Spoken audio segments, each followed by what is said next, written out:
Bonjour à tous, vous êtes bien sur Amazing Mac TV, chez Apple en mars, c'est Noël déjà, pour la troisième journée consécutive, de nouveaux produits et cette fois-ci ce sont les AirPods qui sont enfin mis à jour. Les nouveautés, les voici à l'écran. Alors de gauche à droite, on a pour 229 € un nouveau boîtier de charge sans fil et des nouveaux AirPods.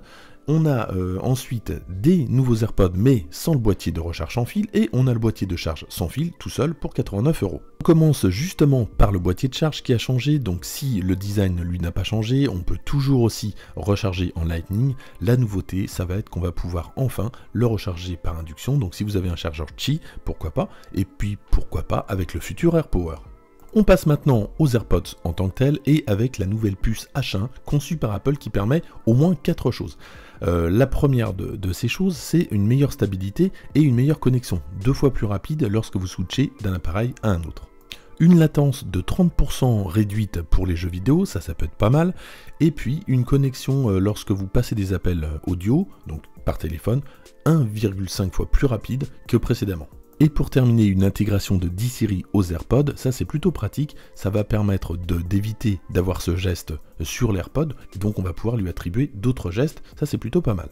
Côté autonomie maintenant, Apple annonce 3 heures de conversation, donc annonce une meilleure autonomie au niveau des conversations. Par ailleurs, annonce toujours 24 heures d'utilisation pour le boîtier, puisqu'il peut recharger quasiment 5 fois les AirPods avec une charge de boîtier complète.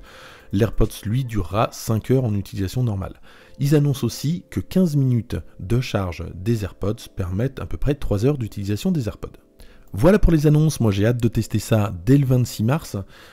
Côté bémol par contre, donc pas de nouvelles couleurs, j'ai pas entendu non plus que les micros avaient été améliorés. Si vous avez déjà été au téléphone et s'il y a un petit peu de vent lorsque vous êtes au téléphone, votre interlocuteur ne vous entend quasiment pas, on verra ce que ça donne.